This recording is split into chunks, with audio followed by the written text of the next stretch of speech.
Good afternoon, ladies and gentlemen, distinguished guests, heads of space agencies, members of the international space community. I would like to welcome you on behalf of the United Arab Emirates to the 72nd International Astronautical Congress that is held for the first time in this region.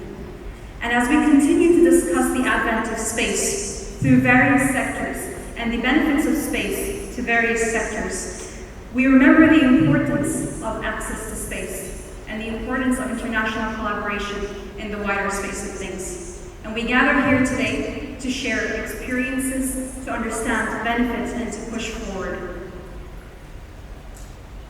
We meet also at a time in Dubai where the world has met within Expo 2020, a site that gathers more than 192 different countries, working towards various sectors and ensuring that we continue the sustainability of our planet at large.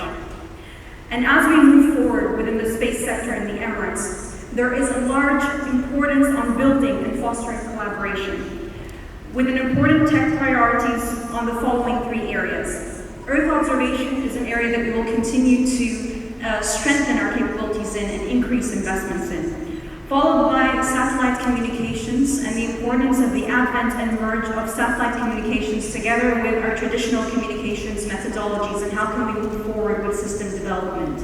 And the third area that we will continue working on is exploration, ensuring that the region continues to have access to exploration missions that build on our capabilities and, more importantly, advance our science and technology ecosystem moving forward. The role of the space agency will continue to evolve into one that develops capability and capacity, focusing at fostering the local industry and ensuring that it is a global player in terms of design and development of satellite systems. And moreover, focusing on alleviating a lot of the risks and burdens that are imposed on the risky business of going into space. Last month, we announced our next exploration mission, the second exploration mission of the Emirates, to the asteroid belt with a flyby by Venus, due for launch in 2028. It is not your typical subsequent mission. The focus of this mission is to enable major transformations in our industry. Our very first advent into space exploration, the Emirates Mars mission, which is successfully in orbit around Mars, giving us important scientific findings, was about building capabilities and capacities within the country, as we continue to diversify our efforts as a nation in designing and developing complex technological systems. The next phase of this mission is to transfer that know-how and those capabilities to the private sector. There will be a lot of the developments that will be focused at alleviating the development capabilities of our private sector so that we can continue to become a global player within the region and ensure continued access to space and capabilities for designs and development of complex technologies. As we move towards doing that, we usher a new phase of the UAE Space Agency to accelerate growth of the sector, with a strategy focused on 6 main pillars. The first is increasing the competitiveness of the private sector. The second is empowering the space services sector and its application through investments and through finding the right opportunities and linking them to the right sectors outside of space. The third is expanding scientific and technical capabilities, as well as attracting and retaining the best talents to the country. The fourth is raising the efficiency of technical infrastructure within the country and ensuring that we reduce the cost of doing business in the space sector through better management and better distribution of shared facilities that are required for the overall sector. Which moves us to creating a robust and agile regulatory environment. We are looking quite extensively into the ease of doing business for the space sector, ensuring that risk is not a penalty, but actually part of the development process in space. And finally, strengthening international partnerships to facilitate the development of capabilities within the country, and more importantly, fostering the right bridges with different nations around the world. As we continue throughout this week to exchange both understanding and to exchange experiences, I invite all of you to experience the difference that this region brings in to the overall space sector and how we can advance together as a space sector towards developments in key areas that are important not only for us here discussing space, but important for our planet and important for various sectors that create the necessary impact to the overall economy. Thank you.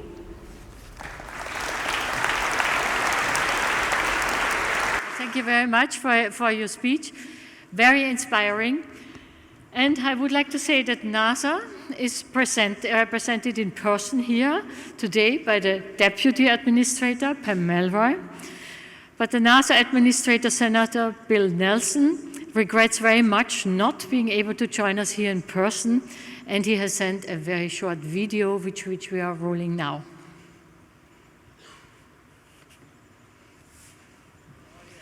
Tone would be good.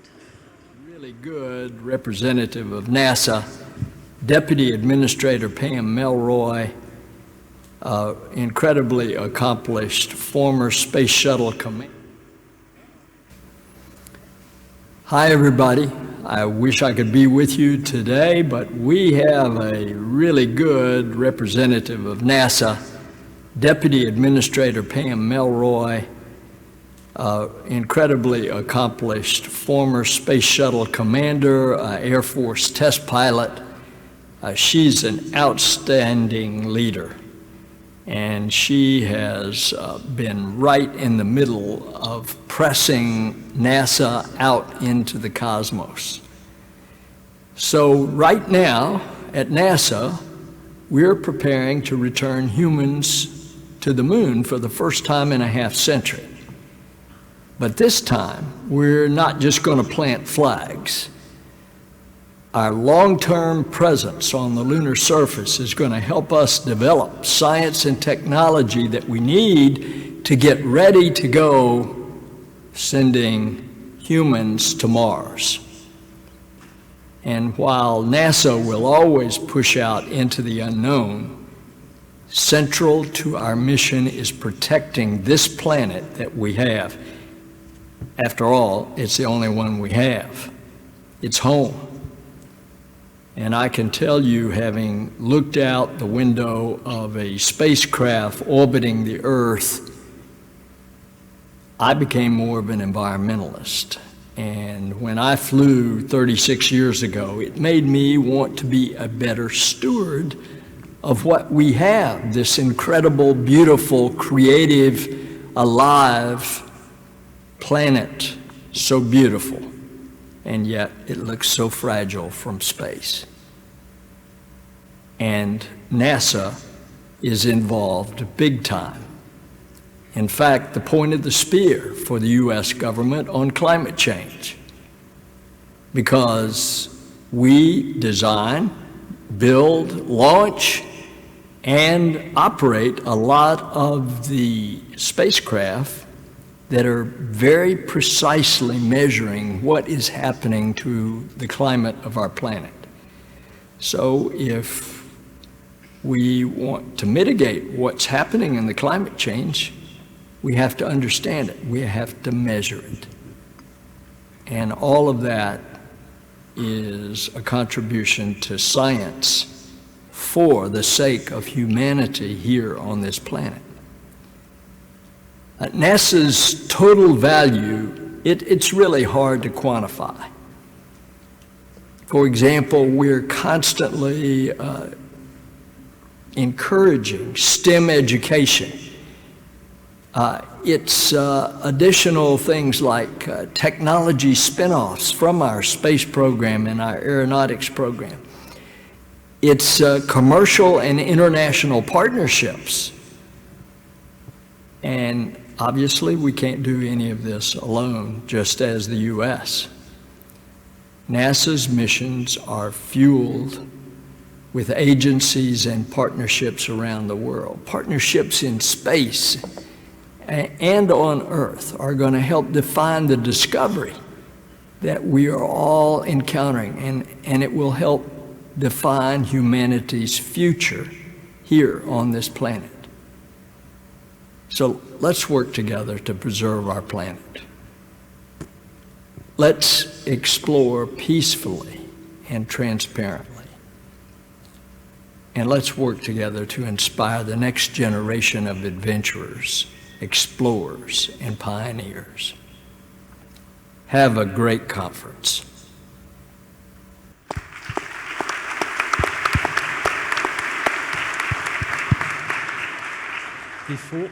Before diving into our discussions, let me share with you some logistics. Towards the end of this panel, we will be happy to collect also your questions from the audience by using the IAF app. So please download the app and follow the instructions as you see that here on screen to register for the panel and to ask your question.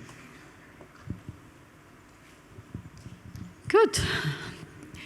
So we are starting with the first round of interventions from the heads of agencies, and this will actually focus on their respective agencies' recent achievements and their priorities for the coming years. We will ask this question each of you, and I will start with Mr. Rogozin. Dimitri, please.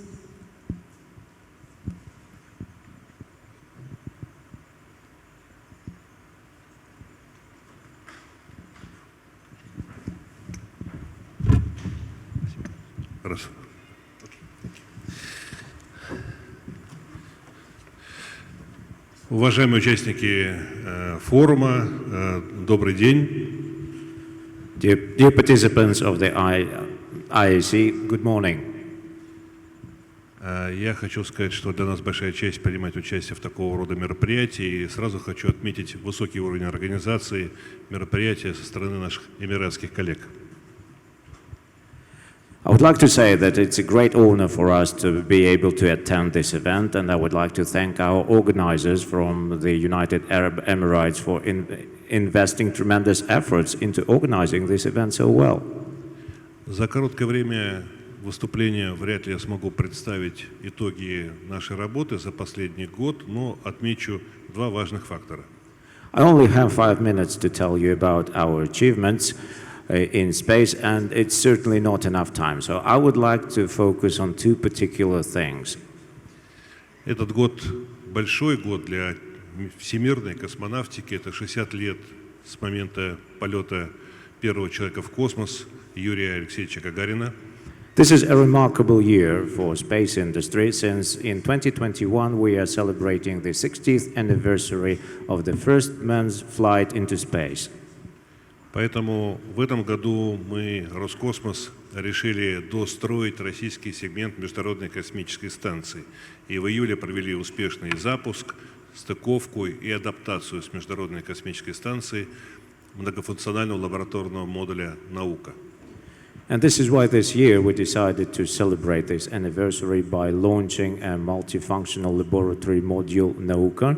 The module was launched in July, and it has successfully docked to the ISS, and it was properly integrated into the station.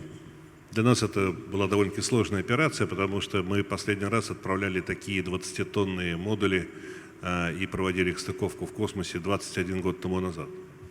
And it also was quite a remarkable and difficult operation for us, since last time we had to launch a 20-ton module and dock it with the space station. It was 21 years ago. 24 ноября мы отправляем еще один модуль «Причал», и таким образом завершаем конструкцию российского сегмента Международной космической станции. On the 24th of November, we are about to launch yet another module to the ISS, and after it is docked and integrated, the Russian segment of ISS will be complete. В следующем 22 году мы планируем работать уже по планетам Солнечной системы. Мы спустя 46 лет после первой советской экспедиции на Луну отправляем посадочный аппарат Луна-25. And in 2022, we are going to focus on other celestial bodies, and it is for the first time after 46 years, we are going to send a mission to the moon, Luna-25. И, конечно, хотел бы особо отметить совместную работу с Европейским космическим агентством. Это отправка в сентябре следующего года посадочного модуля Exomars на Красную планету.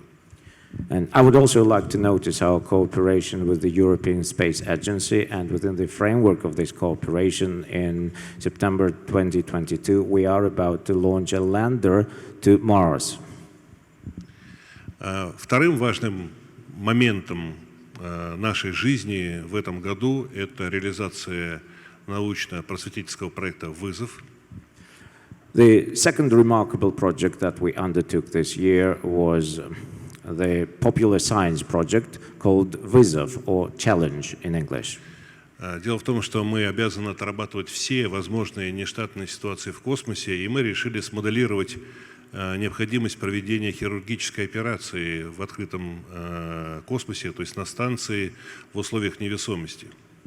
So as we are responsible for space flights, we have to think about all possible emergencies which could happen on board of a spacecraft. And within the framework of this project, we decided to simulate the need for a surgical operation and simulate this surgical operation on board of the space station. В рамках этого проекта мы провели интенсивную подготовку участников космического полета, не туристов, а именно участников космического полета, которые должны были все 24 часа в сутки работать на орбите, подготовили их менее чем за 4 месяца, что является для нас важным таким рекордным показателем. So we put participants, we put these participants of the space flight into an intensive 4-month training, and we had to get them properly prepared because they were not flying to space as tourists. They had to work up there at the orbit for 24 hours a day. И мы провели, соответственно, стыковку через 3 часа после пуска ракеты-носителя, что тоже является рекордной скоростью полета до Международной космической станции с Земли. And the spacecraft docked with the International Space Station 3 hours after being launched, which is a record short time in its own way. Поэтому, если кто-то из вас готов полететь на российском корабле на Международную космическую станцию, обещаю, что вы даже не успеете испугаться. So if any one of you decides to take a flight to space on board of the Russian spacecraft, I promise we will take you to the ISS really quickly. You won't even have time to get afraid. Сейчас я хотел бы показать всего 3 слайда о тех важных работах, которые мы начали. Вообще сейчас очень важный период для российской космонавтики. Мы переходим на принципиально новую космическую технику. And now I would like to show just 3 slides to you, highlighting those projects which have been started. And I would like to say that this is an important period of time in Russian space exploration because we are switching to completely different types of equipment and rockets and spacecrafts. Новый тренд в мировой космонавтике – это создание многоспутниковых орбитальных группировок связи и наблюдения. Building multi-satellite constellations, constellations intended for ensuring communication and remote surveillance, is a trend in space exploration today. И если сейчас на орбите летают сотни космических аппаратов, то через несколько лет это будет сотня тысяч космических аппаратов. Today we have hundreds satellites orbiting the Earth, and in several years from now, there will be thousands of them orbiting the Earth. Мы знаем о планах наших американских коллег, наших китайских коллег, планы компании Webb, в пусках которых мы участвуем. Ну и Россия тоже приняла решение формировать 5 орбитальных группировок связи и 5 орбитальных группировок наблюдения.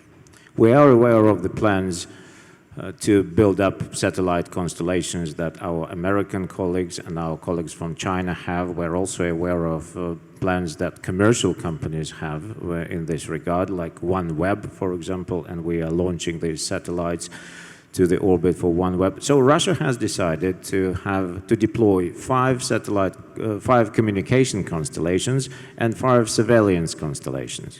Речь идет и о широкополосном доступе в интернет, и об интернете вещей.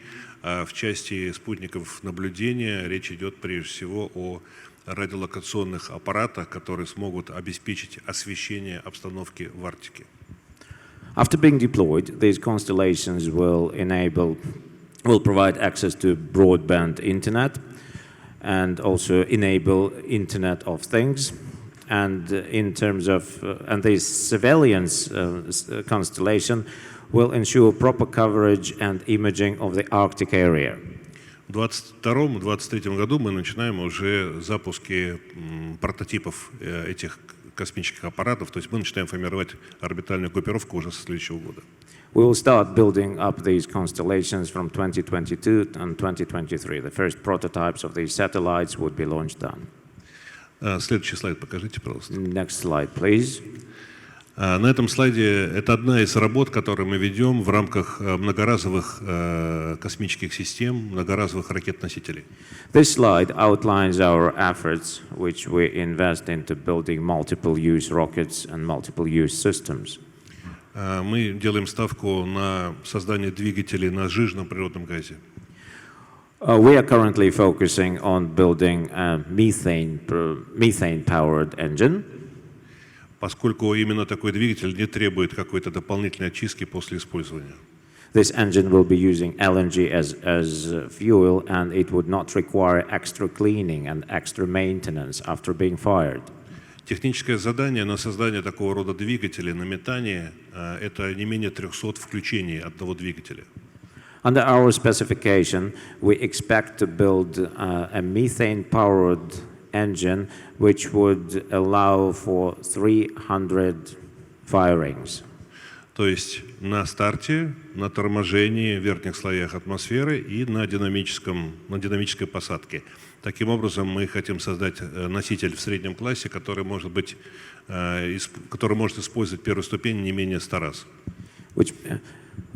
Within one space flight, this engine will have to be switched on 3 times. So you have it on during the takeoff, you switch it on during the re-entry, and you switch it on when it lands on the surface of the Earth. So three firings per one flight roughly gives you 1,000 flights on one engine. 100 flights on one engine.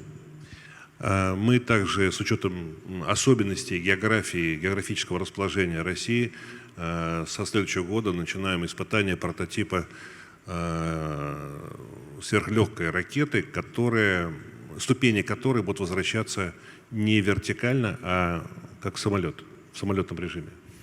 Also, taking into account the fact that Russia is a vast country, next year we are planning to start building a prototype of a light rocket with multiple use stages, and these stages will return back to Earth in a plane-like mode.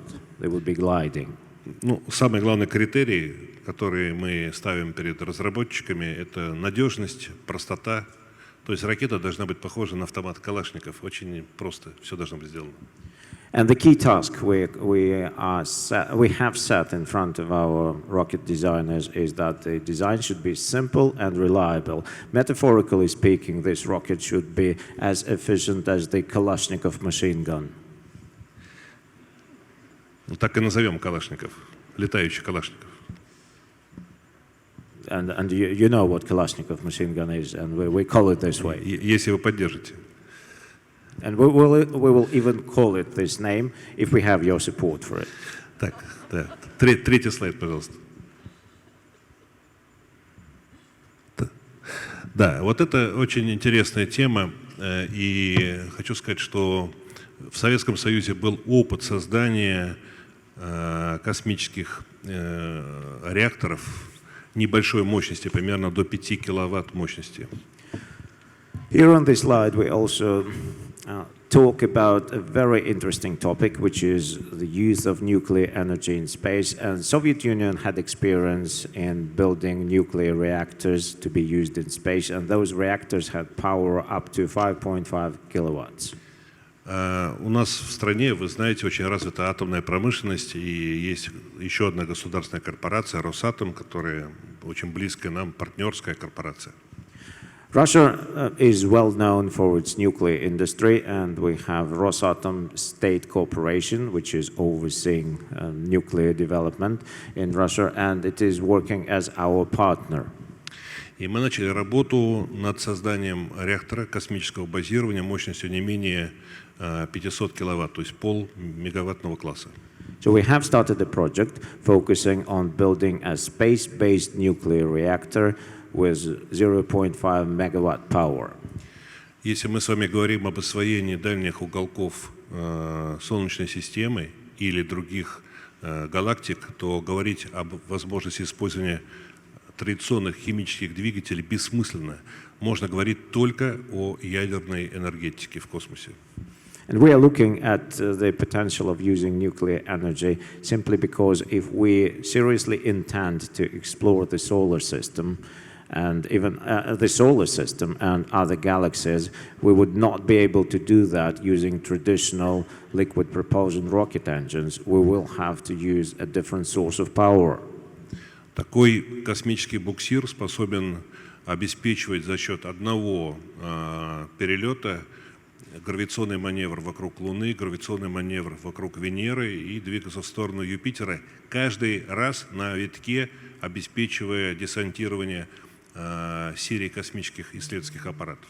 So a possible mission for such a nuclear-powered tugboat may have the following structure. It travels to the moon, makes a gravitational maneuver around the moon, proceeds to Venus, and after the gravitational maneuver around Venus, it returns back to Earth and sets off to explore other more distant celestial bodies. And at every stage of this trip, this craft is capable of dropping off opportune cargo. Мы уже создали всю необходимую наземную стендовую испытательную базу и планируем к 2030 году поднять этот аппарат, он называется по имени древнегреческого бога Зевс, на безопасную высоту не менее 800 километров, включить его и начать первую экспедицию. So we have already built necessary ground-based infrastructure for performing all necessary tests, and by 2030 we expect to fly this nuclear reactor. It will be lifted up to a safe orbit of 800 kilometers, and we are planning to switch it on there and start testing. На этом я завершаю свою презентацию, потому что иначе могу увлечься и рассказывать о космосе могу годами. And I would like to stop here, otherwise I will have to go on, because it's a lot to talk about when it comes to space.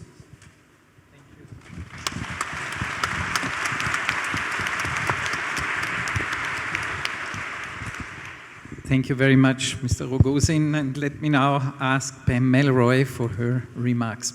Pam, please. Thank you. Thank you so much. Thank you to President Ehrenfreund and to the IAF for bringing us all together. And I'd also like to thank our host country, UAE, and Minister and Chairwoman Alamiri for being wonderful hosts. It's really an honor to be on the stage here with my colleagues. I will try to keep my remarks brief because our wonderful administrator talked a lot about what our priorities are, but I would like to highlight some of the recent activities and achievements that we're particularly proud of. We completed the certification of the SpaceX commercial crew vehicle, the Crew Dragon, and I'm happy to say in the last year we have launched 10 astronauts to space, to the space station, including our partner astronauts from ESA and JAXA. And we're about ready to launch 4 more at the end of this week, which is part of the reason that the administrator could not be here today. We're also very excited about some of the technology demonstrations that we've done on the International Space Station. The iROSA solar arrays, which are advanced solar arrays providing 20 to 30% more power than the existing solar arrays. Personally, since I had a hand in delivering and unfurling a solar array, I think it's absolutely amazing to see them because they're quite a bit smaller but much more powerful. So it's exciting to see the upgrade to the space station. In the area of climate and Earth observation, we recently launched Landsat 9, which is the latest in a string of Landsat satellites, providing an unbroken data record of the Earth stretching back for multiple decades. Really incredibly valuable information, especially as we are working on climate change. And of course, an inspiration to me personally every day, the Perseverance rover.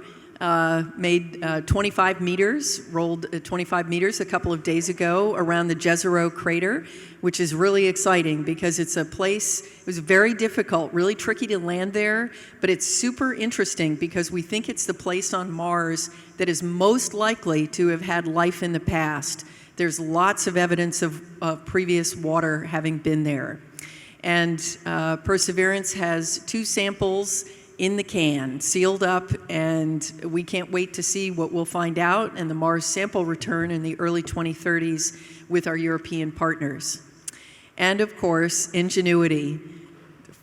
It's just amazing to me to see an aircraft flying on another planet. And Ingenuity, I'm happy to report, even though the conditions are getting tougher and tougher right now on Mars, successfully completed its 14th flight with rotors that were spinning up 6 times as fast as a helicopter here on Earth to successfully lift off in that really, really thin air on Mars. I'd also like to say that the administrator talked about our priorities, but one thing I'd like to add, a couple things I'd like to add. The administrator and I and our associate administrator, Bob Cabana, are particularly proud of the fact that we were able to successfully take NASA through a change of leadership with continuity of purpose. We know how important that is to all of our partners. It was a very high priority for this administration and for the administrator and myself personally. So we're excited to be able to hit the ground running, both inside NASA and with our partners, and continue. I'm also very excited about the James Webb Telescope. I felt like I held my breath for many days waiting for the telescope to recently be delivered to French Guiana. And it's undergoing checkout right now, but everything looks good for a launch later in December. And I think it's going to be incredible because we're going to be looking back 13.5 billion years to a part of the history of the cosmos that we know very little about, the formation of stars and galaxies. For the first time, we're going to be able to look back in a keyhole in time, and I can't wait to see what we're going to find out. The administrator talked about our priorities with climate, the Earth System Observatory, a series of 5 additional satellites that we will be launching to gather the data that we need and to provide it and to be transparent so that all of our partners on Spaceship Earth have the opportunity to see the health and the status of our spaceship. In addition to that, we have a new green aviation set of efforts to try to improve aviation and meet the carbon targets for the future. And finally, I have to say, I'm just very excited. He talked about it, but we're planning to launch the first Artemis mission in February of next year.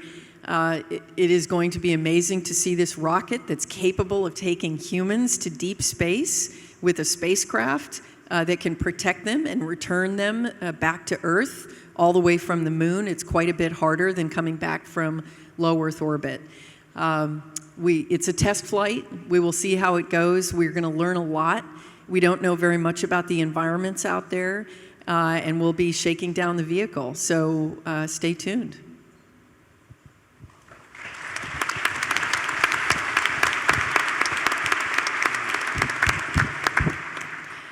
Thank you very much, Pam. Our next speaker is Josef Aschbacher.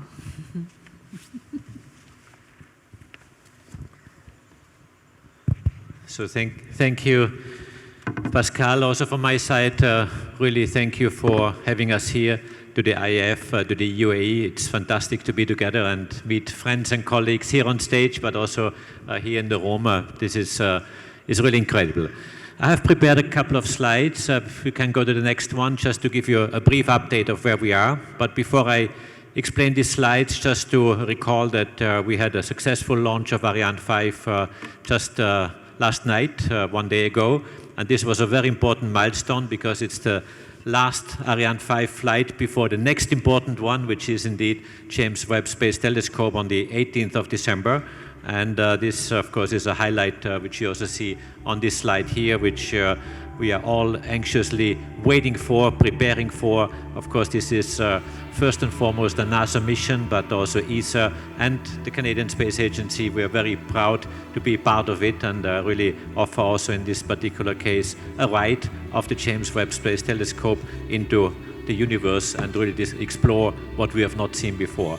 Also, there are a number of European instruments on board, which we have provided to NASA and which have been integrated and now are waiting for flight in French Guiana. You also see on this slide JUICE, which we are preparing for launch towards the end of next year, early the year after. Again, this is an extremely exciting mission which is going to Jupiter, exploring some of the icy moons, and there we have actually even bigger dreams, first to explore them and then maybe at a later stage go even further. But this is certainly a very exciting mission towards the outer planets of our solar system. You also see Exomars, and Exomars was mentioned by Dimitri Rogozin before. This is a joint project we are doing together with Roscosmos, a very complex rover, Rosalind Franklin, which is having a number of instruments on board, among them a drill that goes into the Mars surface, 1.7 meters. We'll take samples, analyze them on the Mars surface, and again, this is something we really look forward to in terms of science that is done. And last but not least, Pepe Colombo, which we are doing with our colleagues from JAXA, a joint mission between JAXA and the European Space Agency, which will explore Mercury and is on its way there for a very exciting journey, but also really discover new things that have not been seen before, together with our good partner of Japan. The next slide shows some of our future ideas which we are developing right now, and this is an ongoing discussion, and I should say when I speak as the European Space Agency, I speak on behalf of my member states. I'm very happy to see quite a few of them also here in the audience. And we have just last week discussed a new set of ambitions which are within Agenda 2025, which I put on the table earlier this year to describe the ambitions of Europe in space for the next years, but even the next decade to come. So what this shows is 3 accelerators and 2 inspirators, and these are themes that come out of a reflection we had with a high-level group of politicians who have advised me and given a report of where Europe could make a real big difference of putting space at the service of its people, but also to inspire the next generation, to inspire humankind with quite exciting activities. And these 3 accelerators, as they are called, they would focus on needs of society. Climate change was mentioned also by NASA, and also for Europe this is a top priority, and we would like to make sure that our space assets are at the disposal of mankind to protect us from climate crisis, but also mitigate much better in case of climate change impacts on humankind. On one side, to better understand what needs to be done to decarbonize our economy, to become carbon neutral by mid of this century. And there are many individual activities and missions planned, but let me just mention Digital Twin Earth, which is a major initiative within the Space for the Green Future activity, but also having quite an exciting mission on quantum gravimetry to measure climate parameters with an accuracy never seen before, or products, we call it green product factories, which would produce information needed for that. In addition, also rapid and resilient response is extremely important in case of crisis, and obviously protecting our assets in space in order to make sure that all the satellites which we're having out there at the service of mankind are well protected from debris, from space weather, from similar elements. Then we have 2 inspirators. You see here an astronaut and you see an icy moon. These are new activities that are exemplifying human exploration and science at large, where we really would like to reinforce our activities again with our member states to make sure that we are inspiring new people, because the new generation is exactly the ones that we want to attract in order to really bring space forward to the best service of people. Next slide shows some of the upcoming milestones, not going into detail on these missions, but just to say that we have a large number of satellites or activities which are on the horizon. First and foremost, of course, the launch of the James Webb Space Telescope, as I mentioned, on the 18th of December. Our contribution to Artemis, also mentioned by NASA in February next year, very important. I'm very happy and very proud to be part of the Artemis program and the gateway activities through our ESM, but also some other activities. And this is a very strong, very dedicated cooperation which we have here in Europe. Then you see Ariane 6 maiden launch and Vega C maiden launches, which are all planned for next year, of new generations of rockets, small and large, and we are in the final stage of developing them and testing them. MTG you see here, you see also Euclid, Hera, and several other missions. Also on Galileo, the second generation is being launched towards the end of 2024. I should say that also just in a month from now, we have another launch of the next batch of the Galileo first generation satellites, and you will see also on this graph that there are quite a few other activities ongoing. We do have more missions than just shown on this slide here, but I've just picked out a few of them, especially the ones where we have international partners with whom we cooperate, and you see some of the logos here represented from the various space agencies in the world, and I'm very happy to say that ESA is ready to build up its activities together with our member states to be a strong partner globally, to be a strong partner to other space agencies, and this is exactly what we are aiming at with Agenda 2025, which means to reinforce space in Europe in order to have really a strong capability for Europe, but also for our partners worldwide. Thank you very much. Thank you very much, Joseph. And let me now ask Lisa Campbell to present to us the Canadian Space Agency's achievements and plans. Thank you very much. The mic's live.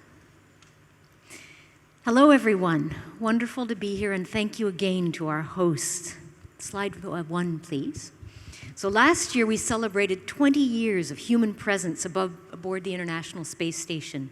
When Canada's space robots were designed for the station, we could only imagine what the future might look like and what the future of space exploration would be.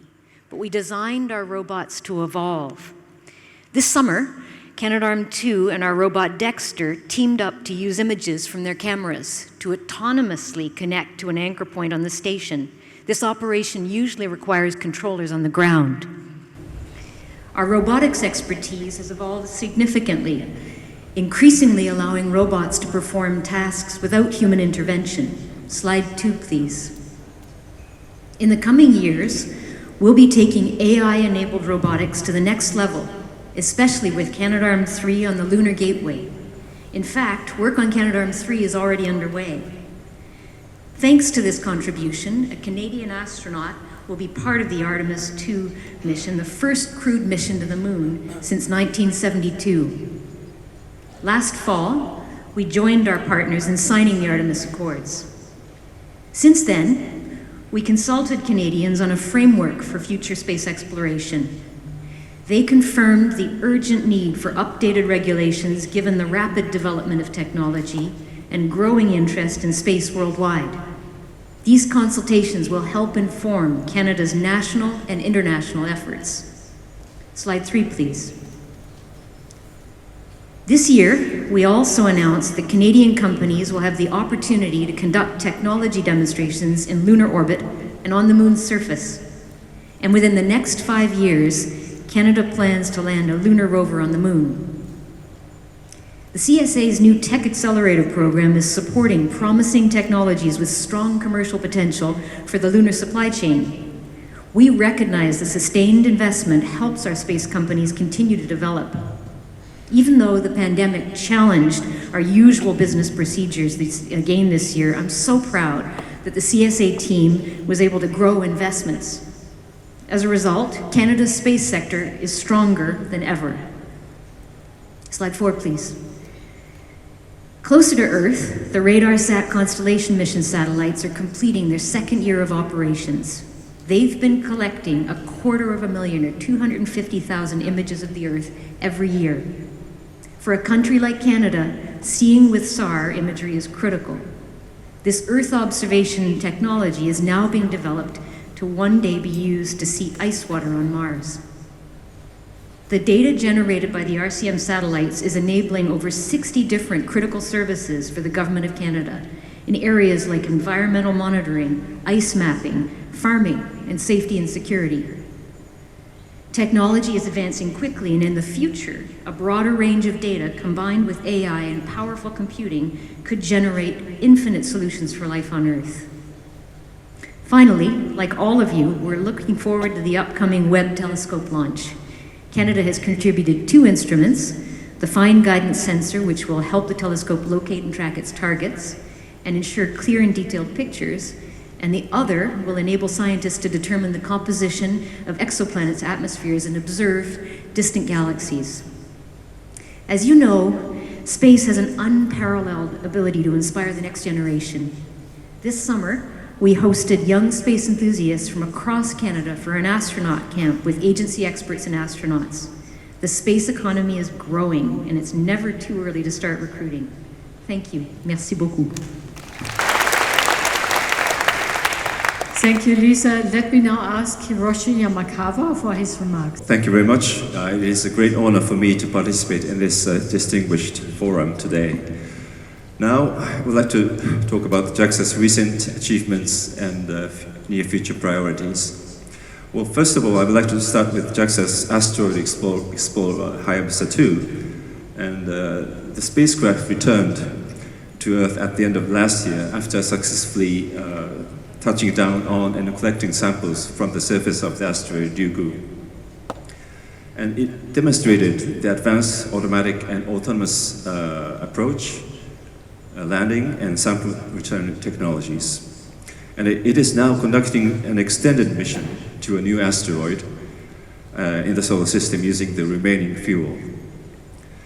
Curation of the acquired samples is underway, and international solicitation for analytical research is scheduled to be issued next year. We hope that these samples will contribute to science by the scientists all over the world.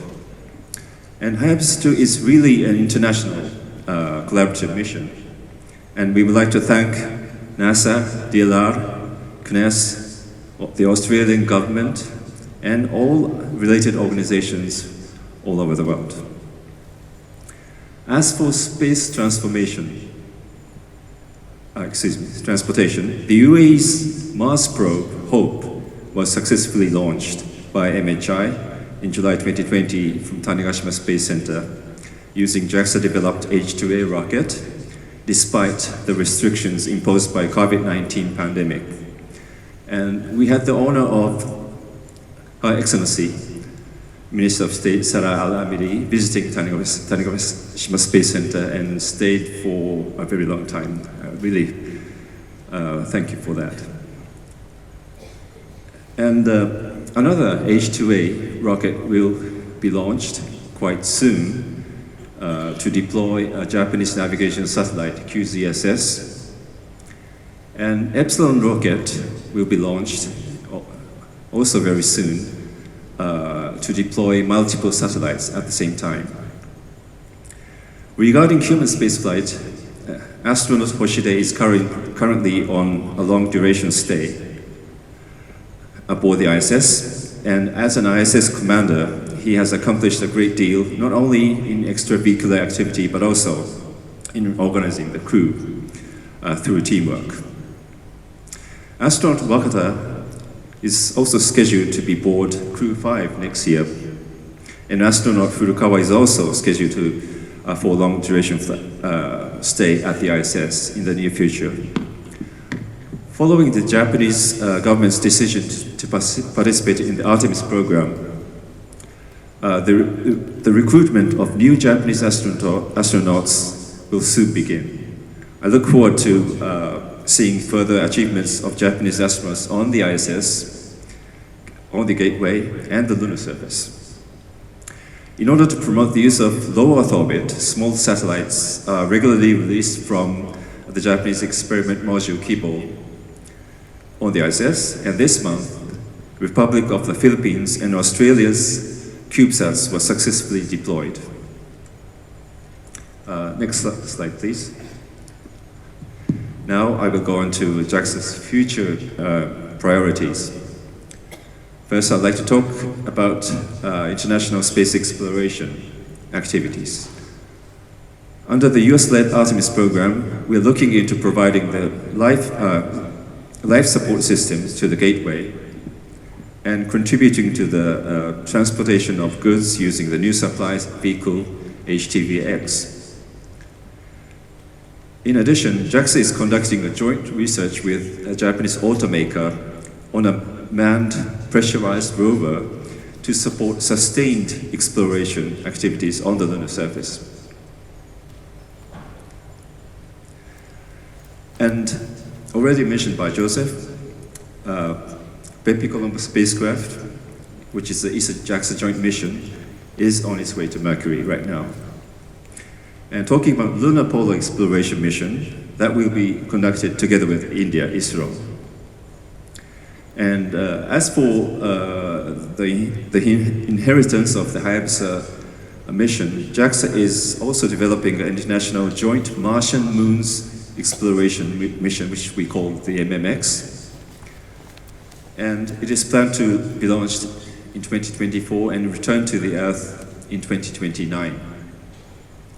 After capturing samples from the Martian moon Phobos.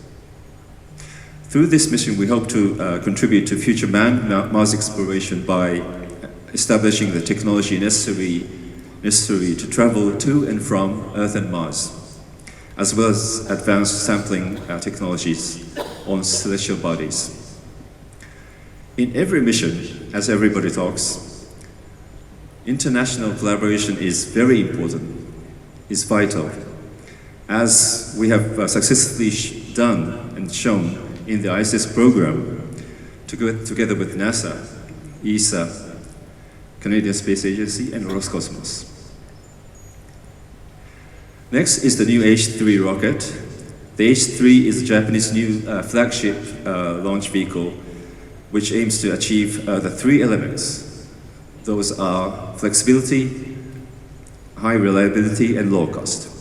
And we're doing our best toward the first flight by the end of this fiscal year.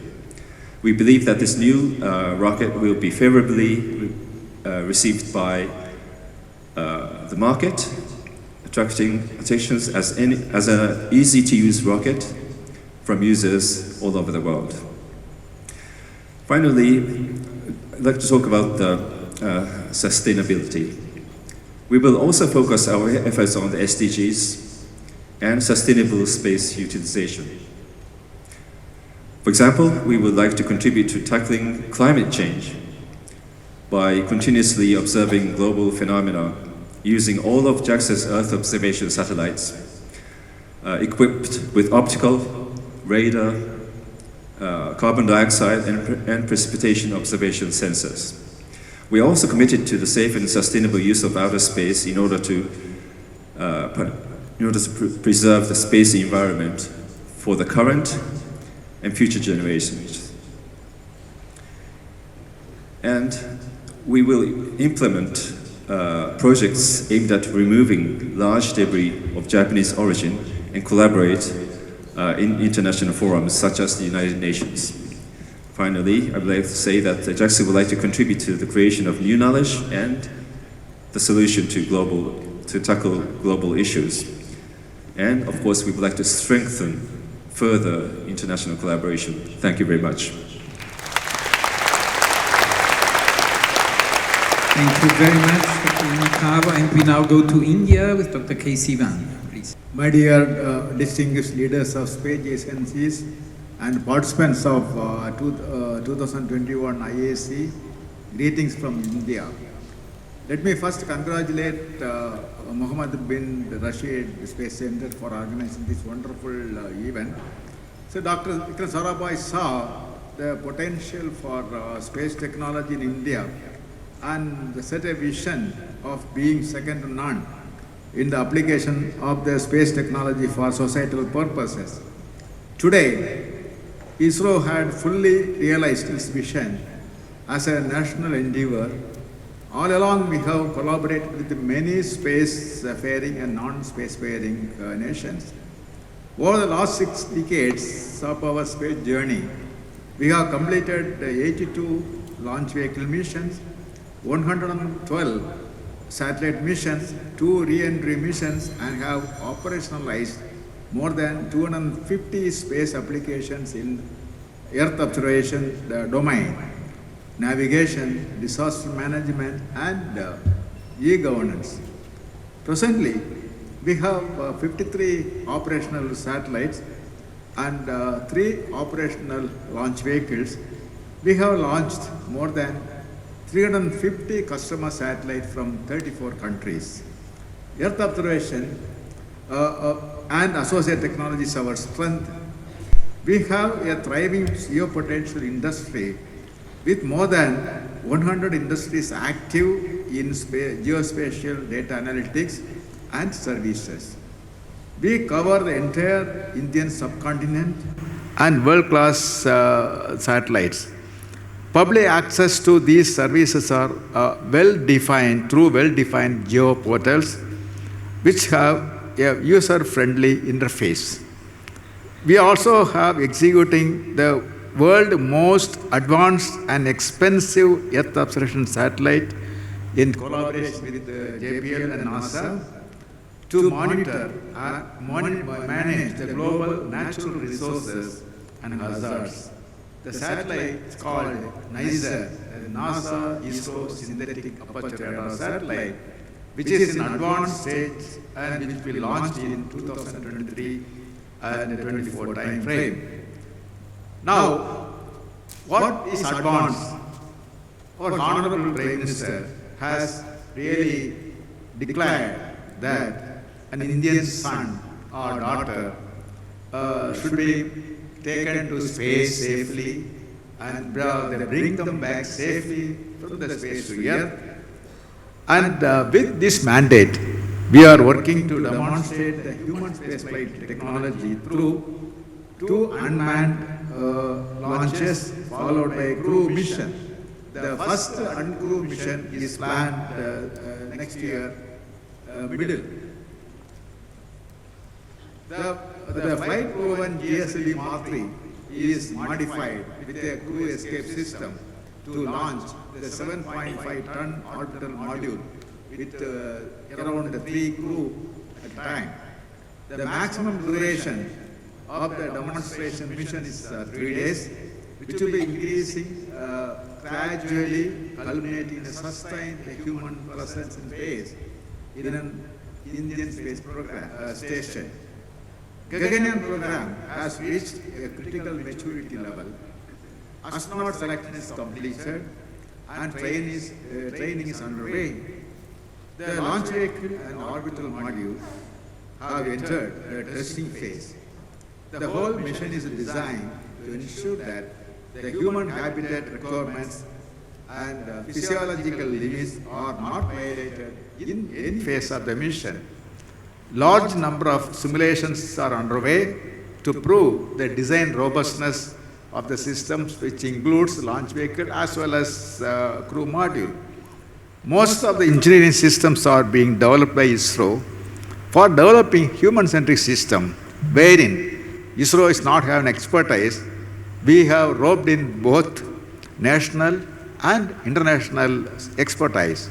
Indigenous developments are also gone through in full swing in the human-centric system, so that when after a few years from now, India will be totally dependent on the indigenous capabilities for launch vehicle, crew module, service module, as well as human-centric system. That is our aim. Now, space is an important sector for national transformation. To meet the future demand, Indian space sector needs to scale up and expand very fast.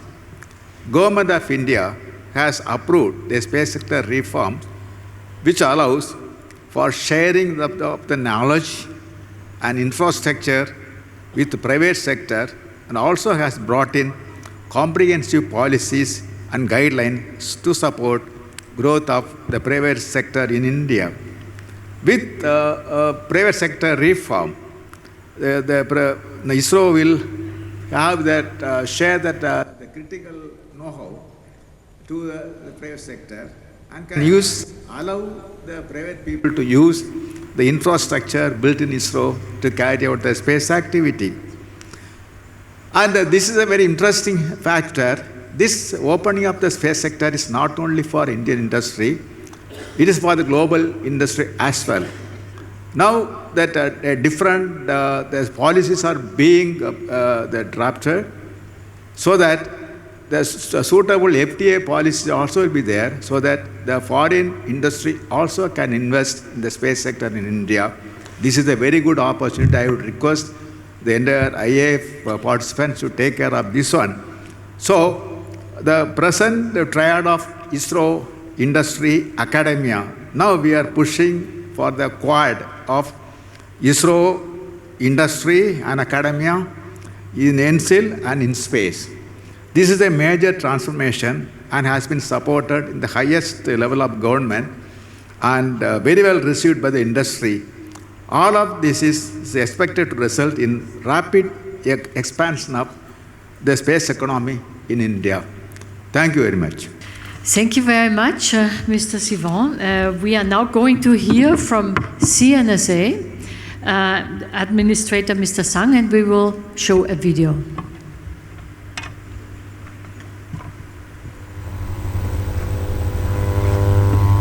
同事们、女士们、先生们，很荣幸参加2021年国际宇航员大会局长论坛。由于工作安排，我无法现场参加此次会议。下面我通过视频简要介绍1年来中国航天活动的有关情况以及后续发展重点。一是航天重大工程顺利实施。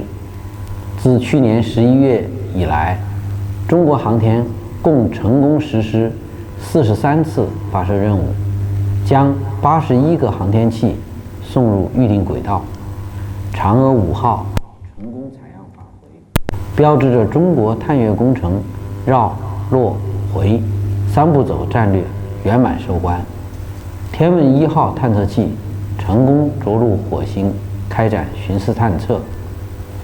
中国空间站建设取得重大进展，6名航天员先后进入天河核心舱。长征8号运载火箭首飞成功，与长征5号等运载火箭构成了新一代无毒、无污染运载火箭型谱。二是航天服务经济社会高质量发展，海洋卫星、风云卫星以及高分卫星成功发射，空间基础设施能力进一步增强，向120个国家分享气象卫星数据，为国际社会提供重大自然灾害应急监测服务。2020年，北斗3号全球导航系统开通，在电力、农业、测绘等行业得到广泛应用，导航产业总产值超过600亿美元。三是航天国际合作深化拓展，中俄联合发起国际月球科研站项目，并向国际社会发布合作伙伴指南。中意电磁监测卫星02星、中法天文星等任务稳步推进。金砖国家达成共识，将共享6颗卫星和5个地面站。为确保火星探测安全，我们与美国国家航空航天局、欧空局等开展火星探测器轨道数据交换工作。我们还为亚太空间合作组织搭载发射了大学生小卫星。女士们、先生们，今年国际宇航员大会的主题是为造福人类而激发创新和发现。面向未来，中国国家航天局愿意与国际社会一道，激发大众参与航天的热情，创新航天新业态，发现更多宇宙奥秘，推动航天造福全人类。一是利用世界空间周、中国航天日等平台，普及航天知识，宣传航天文化，激发全民崇尚科学，探索未知，敢于创新，吸引年轻一代投身航天事业，依托联合国空间科技教育亚太区域中心、亚太空间合作组织，通过教育培训、卫星研制等方式培养更多航天人才。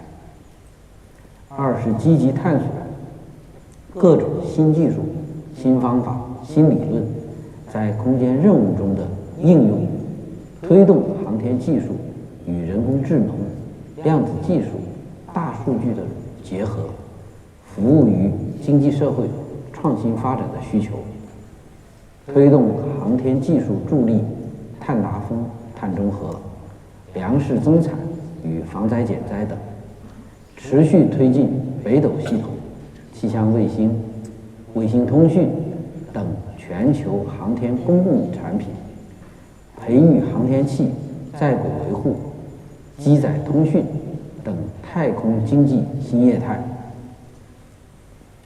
三是研究太阳系起源与演化、地外生命信息探寻等重大科学问题，实施探月工程4期、小行星探测任务，论证火星取样返回以及木星系环绕探测等，围绕宇宙起源和演化开展极端宇宙、空间引力波研究探测，依托中国空间站开展空间生命科学研究，揭示生物对空间环境感知和响应机制。女士们、先生们，今年我们将发布第5版中国航天白皮书，向国际社会系统地阐述未来5年中国航天政策、重点航天活动以及国际合作计划。我们将继续秉持平等互利、和平利用、包容发展的原则，以更加开放的姿态，在空间科学、空间技术和空间应用领域深化拓展国际合作，与国际同行一道，推动航天更好地服务于经济社会发展。谢谢大家。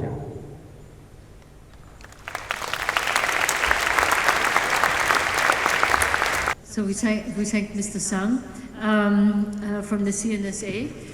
We have an enormous amount of questions, yeah? So many questions that we will absolutely not be able to answer them in the last 20 minutes which we have left until the heads of space of space agencies are going to the press conference. So we have selected a few and we are going to start with Josef Aschbacher. Yes, we have a question here whether, Josef, you could elaborate a bit on the European contribution to Artemis. How feasible are European boots on the moon or even Mars? Thank you, Christian. I really like this question. Of course, I will turn immediately also to my dear friend Pam to help me answering this question. No, but to be very frank, we are having a very clear plan to work with NASA. As you know, we have a barter arrangement, so we provide hardware to NASA, and in exchange we get flights of astronauts. My goal, but this is not yet agreed, and this is subject to funding by our member states, is to have a European boot, or European boots, hopefully female, on the moon before the end of this decade. I know this is ambitious. I'm looking at Pamela. We are discussing this with NASA, but certainly this would be part of the cooperation which we are aiming at, and this is certainly something which would be very inspiring for our people in space to reinforce our investments in space exploration, also human exploration, where Europe wants to become a very strong partner. That was wonderful, Joseph. I just want to add that we are here for the express purpose of meeting with our colleagues about things that we're doing today, but also beginning that discussion about what happens after Artemis 4. There is a long road to Mars ahead of us with many opportunities. We must begin the discussions now for what kind of partnerships we're going to have, and it will go far beyond boots on the moon. Thank you very much. There's a question for the ISRO chairman. And do you see the emergence of private companies from India disrupting the cost of space access? Like, for instance, with SpaceX, you mentioned about the commercial program. Do you see that positively, or do you think that there will be disruption? Yes, definitely that whatever the space sector reforms announced by the space industry, whatever it is coming, it is definitely it is going to transform the space sector economy in India. And definitely it's have its own challenges. It's not an easy job to make the space private industries to take that activity in India. Not only that we have bring that new policies so that easy access to the facility, and at the same time it is taking that entire activity the easy way. That way we are sure that the industries will grow properly. Thank you. Thank you very much. We have one other question which I would like to direct to Lisa Campbell. A question from the very young generation. So somebody is asking the question of his son.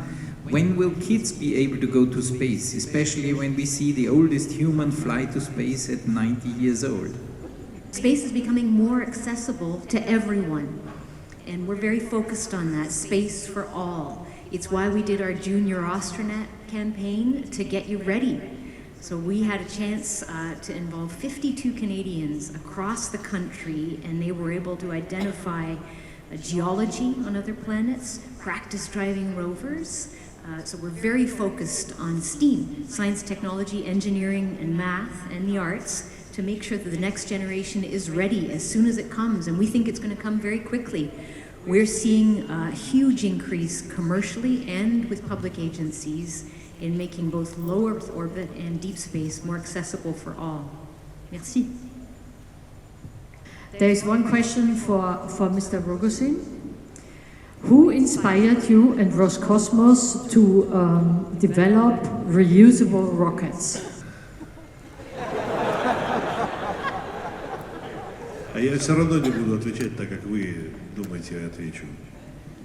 Well, I'm not going to give you an answer that you are expecting from me now. Все-таки многоразовые системы создавались и раньше.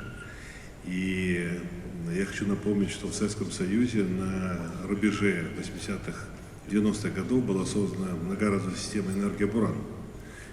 И в автоматическом режиме совершила прекрасный полет и вернулась, эта машина вернулась на космодром Байконура.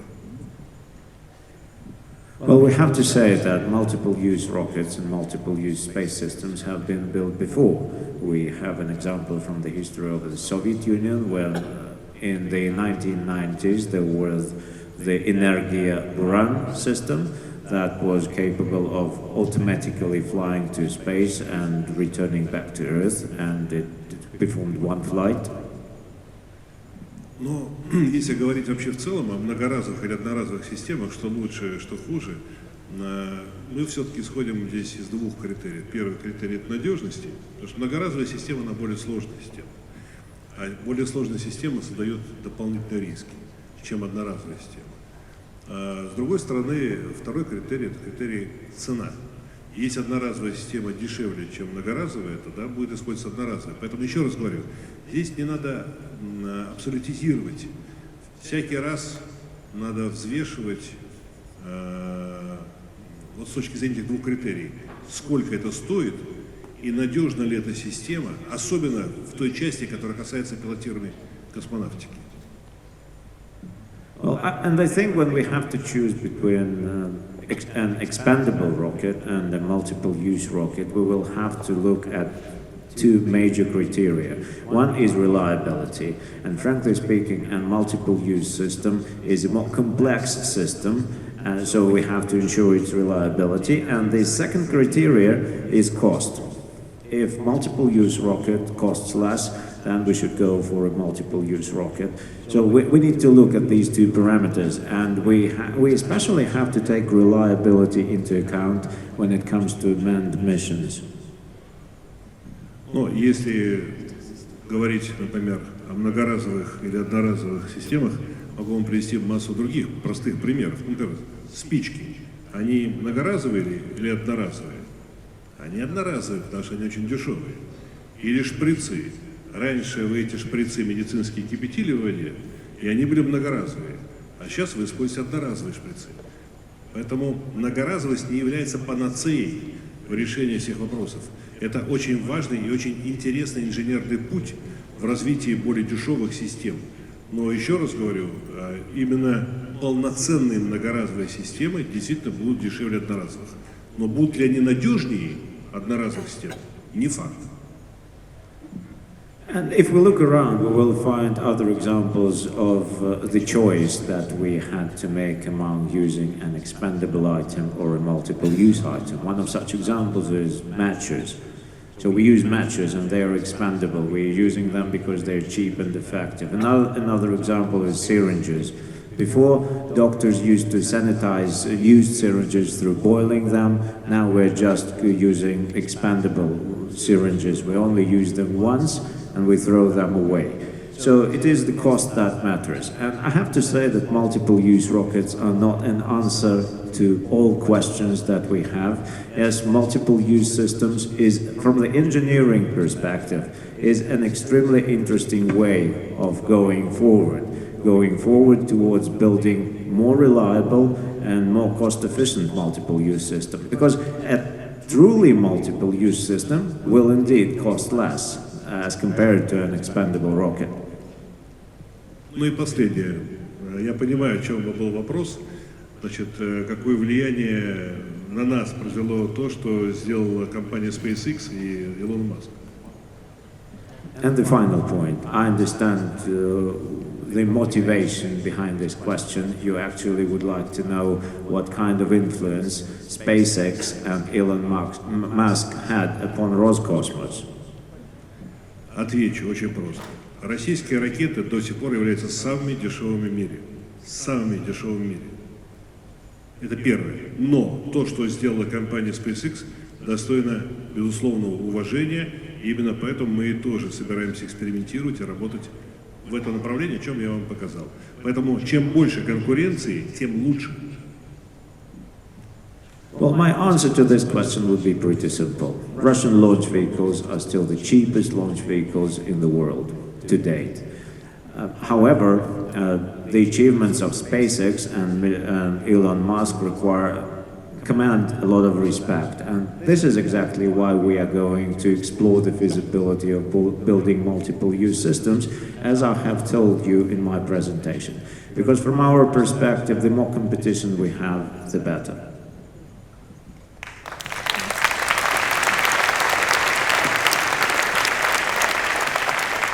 Thank you. We're actually trying to summarize some of the questions because there were so many, and there were many questions about international cooperation. And this is a question to you, Mr. Hayamakawa. You spoke a lot about international cooperation and how JAXA really participates in many of those programs. And there was a particular question, many on international cooperation, how agencies work together, but also concerning MMX and Gateway. And if you could elaborate a little bit more on the international cooperation aspect of JAXA in particular and the other space agencies in those missions. MMX. MMX and Gateway. Okay. Well, talking about Gateway, as I already said that we would like to contribute to the life support system first, and also by transportation system, sending necessary goods to the gateway. And also, we would like to contribute to science using Gateway as well. And well, not only Gateway, but also for the big picture. I'm talking about the Artemis program. We would like to contribute to the Artemis program by sending not only to Gateway, but also onto the lunar surface. And next fiscal year, we would like to send a small lander, which is called SLIM, and that means that will aiming at pinpoint landing with a very high precision. And also, as I talked, we're going to launch a lunar polar exploration mission together with India, ISRO, and we will provide the rover. And so I think it's very exciting time right now. And as for the MMX, we would like to invite, there are too many international collaboration discussion right now, so I will not go through everything, but we would like to have a contribution for the science part, also the mission instrument part, and also, for example, navigation support kind of cooperation. And I think right now we are thinking about 4 or 5 international collaboration at the same time concerning MMX. Thank you very much. Thank you, Mr. Yamakawa. And we have one final question, and that goes to Pam Elroy. How is Artemis 1 different from past Apollo mission in terms of challenges and conditions? Oh, wow. There are a lot of differences. One of the things that I find very inspiring about Artemis 1 is, we're exploring. First of all, it's a shakedown cruise, right? It's a test flight, but we're going to actually send the Orion vehicle out further than we have ever been from the moon before. So it's a very large orbit. It's not the near rectilinear halo orbit that we plan to put Gateway in. It's a much larger orbit. We have work to do to understand the cislunar environment, and we want to have the opportunity to explore it. Obviously, there are some very significant differences. SLS is designed ultimately to be more powerful than the Saturn V rocket, but I think one of the big differences we have to understand is the scope of what we're doing with the human vehicle. It's much larger, much more capable. I often compare Orion to, if you are familiar with the story of the Norwegian explorer Thor Heyerdahl, who wanted to prove that South Americans could have influenced the culture in the Pacific Islands. And so he and his friends built a balsa raft that floated and proved that it was true. And Apollo was like Kon-Tiki, like that raft. Very primitive technology, less than 32 kilobytes of storage in the computer. Orion is more like, this is a cultural reference in the United States, the Mayflower, because we intend to go to stay this time. So there are substantial differences in the capabilities, and we're excited to prove them out, but we've got to go for our first test flight.